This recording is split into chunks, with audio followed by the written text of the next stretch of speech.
নয়নতারার লাইগা পাগল হেইডা বুঝলাম। তয় নাজমা লই যে সাইকেলে করে কয়দিন ঘুরলো, হেইডা কি সব ভালো হইলে এগুলি করে? আরে নাজমা হইলে একটা তার ছেড়া মাই।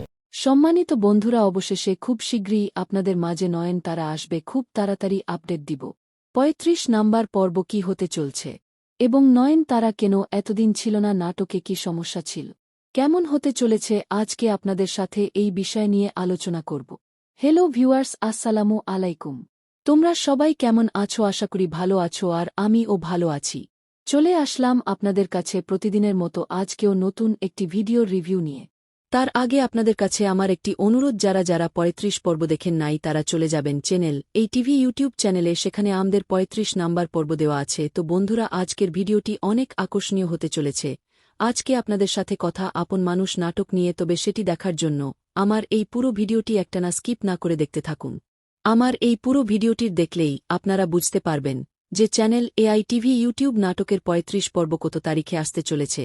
তো বন্ধুরা, তার আগে আপনাদেরকে একটি কথা বলে রাখি, যারা আমার চ্যানেলে নতুন তারা অবশ্যই আমার চ্যানেলটি সাবস্ক্রাইব করে রাখুন। আমরা সব সময় আপনাদের জন্য রিভিউ দিয়ে থাকি, যাতে করে আপনারা প্রতিনিয়ত এরকম নতুন নতুন ভিডিওর রিভিউ পেতে পারে। তো আর কথা না বাড়িয়ে মূল ভিডিওতে চলে যাই। শিরোনাম: নয়নতারার অপ্রকাশিত অধ্যায়।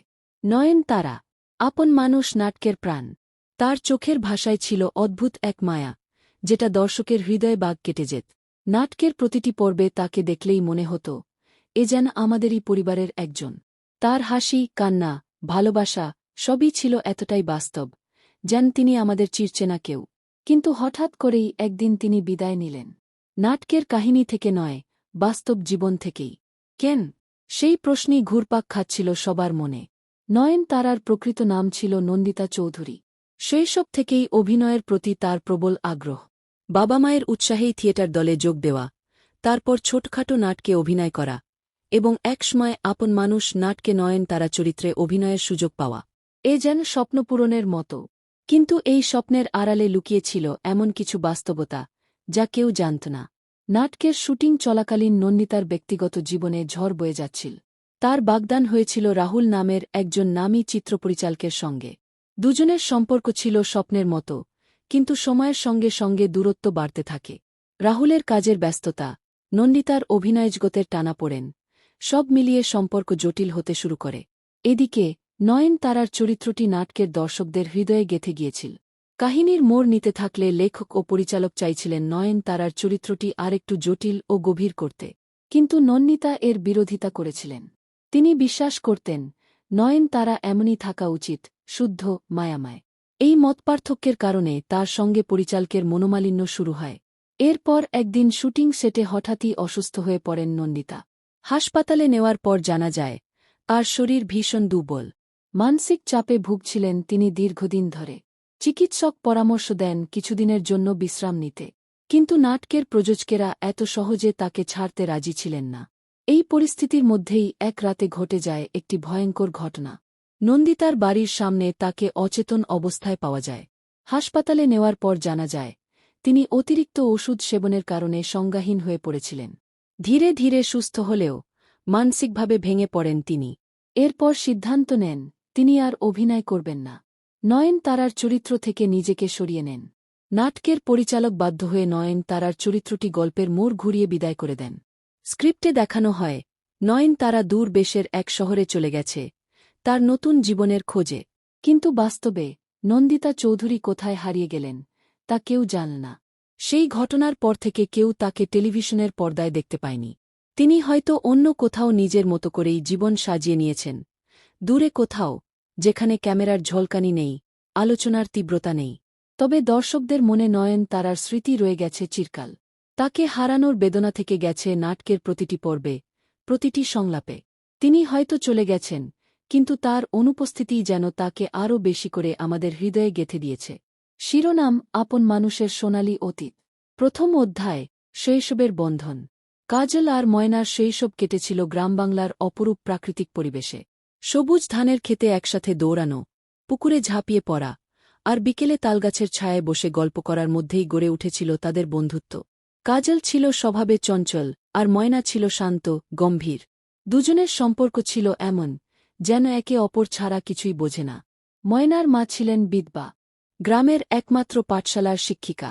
ময়নার পড়াশোনার প্রতি প্রবল আগ্রহ ছিল, কিন্তু কাজল ছিল উল্টো, সে ছিল বুড়ন্তপনা আর খেলাধুলায় মত্ত। তবুও ময়না কখনো কাজলকে তিরস্কার করত না, বরং তাকে বই পড়ানোর চেষ্টা করত। দ্বিতীয় অধ্যায়, সময়ের স্রোতে পরিবর্তন। দিন গড়িয়ে যায়, সময় বদলায়। কাজল আর ময়না যখন কিশোর কিশোরী হয়ে ওঠে, তখন তাদের সম্পর্কের রূপও বদলে যেতে থাকে। ময়নার ভেতর ধীরে ধীরে এক অন্যরকম অনুভূতি জন্ম নেয়, কাজলের প্রতি এক ধরনের বিশেষ টান। কিন্তু কাজল তখনও সেই আগের মতোই দুরন্ত ছিল, এই সব অনুভূতির ব্যাপারে একেবারেই অনভিজ্ঞ। একদিন হঠাৎ করেই কাজলের বাবা তাকে শহরে পাঠানোর সিদ্ধান্ত নেন। কাজলের মনে প্রথমে তীব্র আপত্তি থাকলেও বাবা মায়ের ইচ্ছার বাইরে কিছু করার ক্ষমতা ছিল না। যাওয়ার দিন ময়না খুব করে চেয়েছিল কাজল তাকে একটা প্রতিশ্রুতি দিক, কিন্তু কাজল শুধু বলেছিল, ফিরে আসব, অপেক্ষা করিস। ময়না চুপচাপ মাথা নাড়িয়েছিল। তৃতীয় অধ্যায়, নতুন জীবন। শহরের জীবন কাজলকে পুরোপুরি বদলে দেয়। সে নতুন বন্ধু, নতুন পরিবেশ আর নতুন জীবনের সাথে ধীরে ধীরে মানিয়ে নেয়। পড়াশোনায় বিশেষ মন না দিলেও সে শহুরে কায়দাকানুন শিখে নেয়, যার ফলে গ্রাম থেকে একসময় যে কাজল শহরে এসেছিল, সে আর আগের মতো ছিল না। ময়নার সাথে প্রথম দিকে নিয়মিত চিঠি চালাচালি হলেও ধীরে ধীরে তা কমে আসে। অন্যদিকে ময়না তার পড়াশোনায় আরও মনোযোগী হয়। সে জানত কাজল ফিরবে কিনা সেটা অনিশ্চিত, তবু তার হৃদয়ে কাজলের জন্য জায়গা ছিল। সে কাজলের লেখা চিঠিগুলো যত্ন করে রেখে দিত, বারবার পড়ত। কিন্তু একসময় যখন কাজল আর চিঠি লেখা বন্ধ করে দিল, তখন ময়নার মনে একটা আশঙ্কার ছায়া নেমে এল। চতুর্থ অধ্যায়, প্রতীক্ষার প্রহর। গ্রামের অনেকেই বলত কাজল আর ফিরবে না, কিন্তু ময়না বিশ্বাস করত সে ফিরবেই। তাই সে নিজেকে প্রস্তুত করছিল, যেন কাজল ফিরে এলে তার পাশে দাঁড়াতে পারে। সে শহরে পড়াশোনার সুযোগ পেলে তাও নিল, যেন নিজেকে আরও যোগ্য করে তুলতে পারে। এদিকে শহরের ব্যস্ত জীবনে কাজল নিজের শৈশবের স্মৃতিগুলোকে প্রায় ভুলেই গিয়েছিল। তার জীবনে তখন নতুন বন্ধু, নতুন লক্ষ্য। ময়নার কথা মাঝে মাঝে মনে পড়লেও সে চেষ্টাও করত না যোগাযোগ করার। পঞ্চম অধ্যায়, ফেরা। বহু বছর পর একদিন কাজল হঠাৎ গ্রামে ফিরে আসে। তার বাবা মা অনেকদিন ধরেই চাইছিল সে অন্তত একবার আসুক। শহুরে পোশাকে কাজলকে দেখে গ্রামের মানুষ বিস্মিত হয়। সম্মানিত বন্ধুরা, অবশেষে খুব শীঘ্রই আপনাদের মাঝে নয়নতারা আসবে, খুব তাড়াতাড়ি আপডেট দিব। ৩৫ নাম্বার পর্ব কী হতে চলছে এবং নয়নতারা কেন এতদিন ছিল না, নাটকে কী সমস্যা ছিল, কেমন হতে চলেছে, আজকে আপনাদের সাথে এই বিষয় নিয়ে আলোচনা করব। হ্যালো ভিউয়ার্স, আসসালামু আলাইকুম। তোমরা সবাই কেমন আছো? আশা করি ভালো আছো, আর আমিও ভালো আছি। চলে আসলাম আপনাদের কাছে প্রতিদিনের মতো আজকেও নতুন একটি ভিডিওর রিভিউ নিয়ে। তার আগে আপনাদের কাছে আমার একটি অনুরোধ, যারা যারা ৩৫ পর্ব দেখেন নাই তারা চলে যাবেন চ্যানেল এই টিভি ইউটিউব চ্যানেলে, সেখানে আমাদের ৩৫ নাম্বার পর্ব দেওয়া আছে। তো বন্ধুরা, আজকের ভিডিওটি অনেক আকর্ষণীয় হতে চলেছে। আজকে আপনাদের সাথে কথা আপন মানুষ নাটক নিয়ে, তবে সেটি দেখার জন্য আমার এই পুরো ভিডিওটি একটানা স্কিপ না করে দেখতে থাকুন।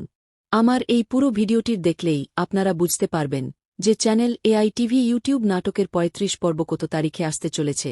তো বন্ধুরা, তার আগে আপনাদেরকে একটি কথা বলে রাখি, যারা আমার চ্যানেলে নতুন তারা অবশ্যই আমার চ্যানেলটি সাবস্ক্রাইব করে রাখুন। আমরা সব সময় আপনাদের জন্য রিভিউ দিয়ে থাকি, যাতে করে আপনারা প্রতিনিয়ত এরকম নতুন নতুন ভিডিওর রিভিউ পেতে পারে। তো আর কথা না বাড়িয়ে মূল ভিডিওতে চলে যাই। শিরোনাম, নয়নতারার অপ্রকাশিত অধ্যায়। নয়নতারা, আপন মানুষ নাটকের প্রাণ।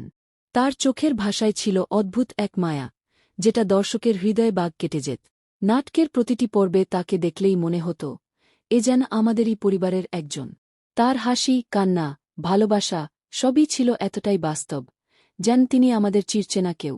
কিন্তু হঠাৎ করেই একদিন তিনি বিদায় নিলেন। নাটকের কাহিনী থেকে নয়, বাস্তব জীবন থেকেই। কেন? সেই প্রশ্নই ঘুরপাক খাচ্ছিল সবার মনে। নয়নতারার প্রকৃত নাম ছিল নন্দিতা চৌধুরী। শৈশব থেকেই অভিনয়ের প্রতি তার প্রবল আগ্রহ। বাবা মায়ের উৎসাহেই থিয়েটার দলে যোগ দেওয়া, তারপর ছোটখাটো নাটকে অভিনয় করা, এবং একসময় আপন মানুষ নাটকে নয়নতারা চরিত্রে অভিনয়ের সুযোগ পাওয়া। এ যেন স্বপ্নপূরণের মতো। কিন্তু এই স্বপ্নের আড়ালে লুকিয়েছিল এমন কিছু বাস্তবতা যা কেউ জানত না। নাটকের শুটিং চলাকালীন নন্দিতার ব্যক্তিগত জীবনে ঝড় বয়ে যাচ্ছিল। তার বাগদান হয়েছিল রাহুল নামের একজন নামী চিত্রপরিচালকের সঙ্গে। দুজনের সম্পর্ক ছিল স্বপ্নের মতো, কিন্তু সময়ের সঙ্গে সঙ্গে দূরত্ব বাড়তে থাকে। রাহুলের কাজের ব্যস্ততা, নন্দিতার অভিনয়জগতের টানাপোড়েন, সব মিলিয়ে সম্পর্ক জটিল হতে শুরু করে।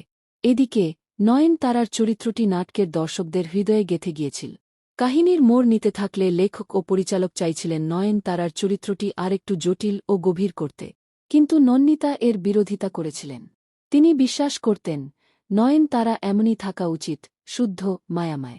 এই মতপার্থক্যের কারণে তার সঙ্গে পরিচালকের মনোমালিন্য শুরু হয়। এরপর একদিন শুটিং সেটে হঠাৎই অসুস্থ হয়ে পড়েন নন্দিতা। হাসপাতালে নেওয়ার পর জানা যায় তার শরীর ভীষণ দুর্বল। মানসিক চাপে ভুগছিলেন তিনি দীর্ঘদিন ধরে। চিকিৎসক পরামর্শ দেন কিছুদিনের জন্য বিশ্রাম নিতে, কিন্তু নাটকের প্রযোজকেরা এত সহজে তাকে ছাড়তে রাজি ছিলেন না। এই পরিস্থিতির মধ্যেই এক রাতে ঘটে যায় একটি ভয়ঙ্কর ঘটনা। নন্দিতার বাড়ির সামনে তাকে অচেতন অবস্থায় পাওয়া যায়। হাসপাতালে নেওয়ার পর জানা যায় তিনি অতিরিক্ত ওষুধ সেবনের কারণে সংজ্ঞাহীন হয়ে পড়েছিলেন।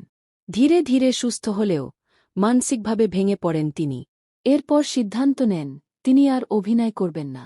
নয়নতারার চরিত্র থেকে নিজেকে সরিয়ে নেন। নাটকের পরিচালক বাধ্য হয়ে নয়নতারার চরিত্রটি গল্পের মোড় ঘুরিয়ে বিদায় করে দেন। স্ক্রিপ্টে দেখানো হয় নয়নতারা দূর দেশের এক শহরে চলে গেছে তার নতুন জীবনের খোঁজে, কিন্তু বাস্তবে নন্দিতা চৌধুরী কোথায় হারিয়ে গেলেন তা কেউ জান না। সেই ঘটনার পর থেকে কেউ তাকে টেলিভিশনের পর্দায় দেখতে পায়নি। তিনি হয়তো অন্য কোথাও নিজের মতো করেই জীবন সাজিয়ে নিয়েছেন, দূরে কোথাও, যেখানে ক্যামেরার ঝলকানি নেই, আলোচনার তীব্রতা নেই। তবে দর্শকদের মনে নয়নতারার স্মৃতি রয়ে গেছে চিরকাল। তাকে হারানোর বেদনা থেকে গেছে নাটকের প্রতিটি পর্বে, প্রতিটি সংলাপে। তিনি হয়তো চলে গেছেন, কিন্তু তার অনুপস্থিতিই যেন তাকে আরও বেশি করে আমাদের হৃদয়ে গেঁথে দিয়েছে। শিরোনাম: আপন মানুষের সোনালি অতীত। প্রথম অধ্যায়: শৈশবের বন্ধন। কাজল আর ময়নার শৈশব কেটেছিল গ্রামবাংলার অপরূপ প্রাকৃতিক পরিবেশে। সবুজ ধানের ক্ষেতে একসাথে দৌড়ানো, পুকুরে ঝাঁপিয়ে পড়া, আর বিকেলে তালগাছের ছায়ায় বসে গল্প করার মধ্যেই গড়ে উঠেছিল তাদের বন্ধুত্ব। কাজল ছিল স্বভাবে চঞ্চল, আর ময়না ছিল শান্ত, গম্ভীর। দুজনের সম্পর্ক ছিল এমন, যেন একে অপর ছাড়া কিছুই বোঝে না। ময়নার মা ছিলেন বিধবা, গ্রামের একমাত্র পাঠশালার শিক্ষিকা। ময়নার পড়াশোনার প্রতি প্রবল আগ্রহ ছিল, কিন্তু কাজল ছিল উল্টো, সে ছিল বুড়ন্তপনা আর খেলাধুলায় মত্ত। তবুও ময়না কখনো কাজলকে তিরস্কার করত না, বরং তাকে বই পড়ানোর চেষ্টা করত। দ্বিতীয় অধ্যায়: সময়ের স্রোতে পরিবর্তন। দিন গড়িয়ে যায়, সময় বদলায়। কাজল আর ময়না যখন কিশোর কিশোরী হয়ে ওঠে, তখন তাদের সম্পর্কের রূপও বদলে যেতে থাকে। ময়নার ভেতর ধীরে ধীরে এক অন্যরকম অনুভূতি জন্ম নেয়, কাজলের প্রতি এক ধরনের বিশেষ টান। কিন্তু কাজল তখনও সেই আগের মতোই দুরন্ত ছিল, এই সব অনুভূতির ব্যাপারে একেবারেই অনভিজ্ঞ। একদিন হঠাৎ করেই কাজলের বাবা তাকে শহরে পাঠানোর সিদ্ধান্ত নেন। কাজলের মনে প্রথমে তীব্র আপত্তি থাকলেও বাবা মায়ের ইচ্ছার বাইরে কিছু করার ক্ষমতা ছিল না। যাওয়ার দিন ময়না খুব করে চেয়েছিল কাজল তাকে একটা প্রতিশ্রুতি দিক, কিন্তু কাজল শুধু বলেছিল, ফিরে আসব, অপেক্ষা করিস। ময়না চুপচাপ মাথা নাড়িয়েছিল। তৃতীয় অধ্যায়: নতুন জীবন। শহরের জীবন কাজলকে পুরোপুরি বদলে দেয়। সে নতুন বন্ধু, নতুন পরিবেশ আর নতুন জীবনের সাথে ধীরে ধীরে মানিয়ে নেয়। পড়াশোনায় বিশেষ মন না দিলেও সে শহুরে কায়দাকানুন শিখে নেয়, যার ফলে গ্রাম থেকে একসময় যে কাজল শহরে এসেছিল, সে আর আগের মতো ছিল না।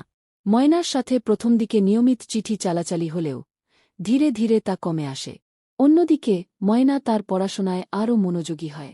সে জানত কাজল ফিরবে কিনা সেটা অনিশ্চিত, তবু তার হৃদয়ে কাজলের জন্য জায়গা ছিল। সে কাজলের লেখা চিঠিগুলো যত্ন করে রেখে দিত, বারবার পড়ত। কিন্তু একসময় যখন কাজল আর চিঠি লেখা বন্ধ করে দিল, তখন ময়নার মনে একটা আশঙ্কার ছায়া নেমে এল। চতুর্থ অধ্যায়: প্রতীক্ষার প্রহর। গ্রামের অনেকেই বলত কাজল আর ফিরবে না, কিন্তু ময়না বিশ্বাস করত সে ফিরবেই। তাই সে নিজেকে প্রস্তুত করছিল, যেন কাজল ফিরে এলে তার পাশে দাঁড়াতে পারে। সে শহরে পড়াশোনার সুযোগ পেলে তাও নিল, যেন নিজেকে আরও যোগ্য করে তুলতে পারে। এদিকে শহরের ব্যস্ত জীবনে কাজল নিজের শৈশবের স্মৃতিগুলোকে প্রায় ভুলেই গিয়েছিল। তার জীবনে তখন নতুন বন্ধু, নতুন লক্ষ্য। ময়নার কথা মাঝে মাঝে মনে পড়লেও সে চেষ্টাও করত না যোগাযোগ করার। পঞ্চম অধ্যায়: ফেরা। বহু বছর পর একদিন কাজল হঠাৎ গ্রামে ফিরে আসে। তার বাবা মা অনেকদিন ধরেই চাইছিল সে অন্তত একবার আসুক। শহুরে পোশাকে কাজলকে দেখে গ্রামের মানুষ বিস্মিত হয়। সম্মানিত বন্ধুরা, অবশেষে খুব শীঘ্রই আপনাদের মাঝে নয়নতারা আসবে। খুব তাড়াতাড়ি আপডেট দিব। ৩৫ নাম্বার পর্ব কি হতে চলছে এবং নয়নতারা কেন এতদিন ছিল না, নাটকে কি সমস্যা ছিল, কেমন হতে চলেছে, আজকে আপনাদের সাথে এই বিষয় নিয়ে আলোচনা করব। হ্যালো ভিউয়ার্স, আসসালামু আলাইকুম। তোমরা সবাই কেমন আছো? আশা করি ভালো আছো, আর আমিও ভালো আছি। চলে আসলাম আপনাদের কাছে প্রতিদিনের মতো আজকেও নতুন একটি ভিডিওর রিভিউ নিয়ে। তার আগে আপনাদের কাছে আমার একটি অনুরোধ, যারা যারা ৩৫ পর্ব দেখেন নাই তারা চলে যাবেন চ্যানেল এই টিভি ইউটিউব চ্যানেলে, সেখানে আমাদের ৩৫ নাম্বার পর্ব দেওয়া আছে। তো বন্ধুরা, আজকের ভিডিওটি অনেক আকর্ষণীয় হতে চলেছে। আজকে আপনাদের সাথে কথা আপন মানুষ নাটক নিয়ে, তবে সেটি দেখার জন্য আমার এই পুরো ভিডিওটি একটানা স্কিপ না করে দেখতে থাকুন। আমার এই পুরো ভিডিওটির দেখলেই আপনারা বুঝতে পারবেন যে চ্যানেল এআই টিভি ইউটিউব নাটকের ৩৫ পর্ব কত তারিখে আসতে চলেছে। তো বন্ধুরা, তার আগে আপনাদেরকে একটি কথা বলে রাখি, যারা আমার চ্যানেলে নতুন তারা অবশ্যই আমার চ্যানেলটি সাবস্ক্রাইব করে রাখুন। আমরা সব সময় আপনাদের জন্য রিভিউ দিয়ে থাকি, যাতে করে আপনারা প্রতিনিয়ত এরকম নতুন নতুন ভিডিওর রিভিউ পেতে পারে। তো আর কথা না বাড়িয়ে মূল ভিডিওতে চলে যাই। শিরোনাম: নয়নতারার অপ্রকাশিত অধ্যায়। নয়নতারা, আপন মানুষ নাটকের প্রাণ। তার চোখের ভাষায় ছিল অদ্ভুত এক মায়া, যেটা দর্শকের হৃদয়ে বাগ কেটে যেত। নাটকের প্রতিটি পর্বে তাকে দেখলেই মনে হতো এ যেন আমাদেরই পরিবারের একজন। তার হাসি, কান্না, ভালোবাসা সবই ছিল এতটাই বাস্তব, যেন তিনি আমাদের চিরচেনা কেউ। কিন্তু হঠাৎ করেই একদিন তিনি বিদায় নিলেন। নাটকের কাহিনী থেকে নয়, বাস্তব জীবন থেকেই। কেন? সেই প্রশ্নই ঘুরপাক খাচ্ছিল সবার মনে। নয়নতারার প্রকৃত নাম ছিল নন্দিতা চৌধুরী। শৈশব থেকেই অভিনয়ের প্রতি তার প্রবল আগ্রহ। বাবা মায়ের উৎসাহেই থিয়েটার দলে যোগ দেওয়া, তারপর ছোটখাটো নাটকে অভিনয় করা, এবং একসময় আপন মানুষ নাটকে নয়নতারা চরিত্রে অভিনয়ের সুযোগ পাওয়া। এ যেন স্বপ্নপূরণের মতো। কিন্তু এই স্বপ্নের আড়ালে লুকিয়েছিল এমন কিছু বাস্তবতা যা কেউ জানত না। নাটকের শুটিং চলাকালীন নন্দিতার ব্যক্তিগত জীবনে ঝড় বয়ে যাচ্ছিল। তার বাগদান হয়েছিল রাহুল নামের একজন নামী চিত্রপরিচালকের সঙ্গে। দুজনের সম্পর্ক ছিল স্বপ্নের মতো, কিন্তু সময়ের সঙ্গে সঙ্গে দূরত্ব বাড়তে থাকে। রাহুলের কাজের ব্যস্ততা, নন্দিতার অভিনয়জগতের টানাপোড়েন, সব মিলিয়ে সম্পর্ক জটিল হতে শুরু করে। এদিকে নয়নতারার চরিত্রটি নাটকের দর্শকদের হৃদয়ে গেঁথে গিয়েছিল। কাহিনীর মোড় নিতে থাকলে লেখক ও পরিচালক চাইছিলেন নয়নতারার চরিত্রটি আরেকটু জটিল ও গভীর করতে, কিন্তু নন্দিতা এর বিরোধিতা করেছিলেন। তিনি বিশ্বাস করতেন নয়নতারা এমনই থাকা উচিত, শুদ্ধ, মায়াময়। এই মতপার্থক্যের কারণে তার সঙ্গে পরিচালকের মনোমালিন্য শুরু হয়। এরপর একদিন শুটিং সেটে হঠাৎই অসুস্থ হয়ে পড়েন নন্দিতা। হাসপাতালে নেওয়ার পর জানা যায় তার শরীর ভীষণ দুর্বল। মানসিক চাপে ভুগছিলেন তিনি দীর্ঘদিন ধরে। চিকিৎসক পরামর্শ দেন কিছুদিনের জন্য বিশ্রাম নিতে, কিন্তু নাটকের প্রযোজকেরা এত সহজে তাকে ছাড়তে রাজি ছিলেন না। এই পরিস্থিতির মধ্যেই এক রাতে ঘটে যায় একটি ভয়ঙ্কর ঘটনা। নন্দিতার বাড়ির সামনে তাকে অচেতন অবস্থায় পাওয়া যায়। হাসপাতালে নেওয়ার পর জানা যায় তিনি অতিরিক্ত ওষুধ সেবনের কারণে সংজ্ঞাহীন হয়ে পড়েছিলেন। ধীরে ধীরে সুস্থ হলেও মানসিকভাবে ভেঙে পড়েন তিনি। এরপর সিদ্ধান্ত নেন তিনি আর অভিনয় করবেন না। নয়নতারার চরিত্র থেকে নিজেকে সরিয়ে নেন। নাটকের পরিচালক বাধ্য হয়ে নয়নতারার চরিত্রটি গল্পের মোড় ঘুরিয়ে বিদায় করে দেন। স্ক্রিপ্টে দেখানো হয় নয়নতারা দূর দেশের এক শহরে চলে গেছে তার নতুন জীবনের খোঁজে। কিন্তু বাস্তবে নন্দিতা চৌধুরী কোথায় হারিয়ে গেলেন তা কেউ জানে না। সেই ঘটনার পর থেকে কেউ তাকে টেলিভিশনের পর্দায় দেখতে পায়নি। তিনি হয়তো অন্য কোথাও নিজের মতো করেই জীবন সাজিয়ে নিয়েছেন, দূরে কোথাও, যেখানে ক্যামেরার ঝলকানি নেই, আলোচনার তীব্রতা নেই। তবে দর্শকদের মনে নয়নতারার স্মৃতি রয়ে গেছে চিরকাল। তাকে হারানোর বেদনা থেকে গেছে নাটকের প্রতিটি পর্বে, প্রতিটি সংলাপে। তিনি হয়তো চলে গেছেন, কিন্তু তার অনুপস্থিতিই যেন তাকে আরও বেশি করে আমাদের হৃদয়ে গেঁথে দিয়েছে। শিরোনাম: আপন মানুষের সোনালী অতীত। প্রথম অধ্যায়: শৈশবের বন্ধন। কাজল আর ময়নার শৈশব কেটেছিল গ্রামবাংলার অপরূপ প্রাকৃতিক পরিবেশে। সবুজ ধানের খেতে একসাথে দৌড়ানো, পুকুরে ঝাঁপিয়ে পড়া, আর বিকেলে তালগাছের ছায়ায় বসে গল্প করার মধ্যেই গড়ে উঠেছিল তাদের বন্ধুত্ব।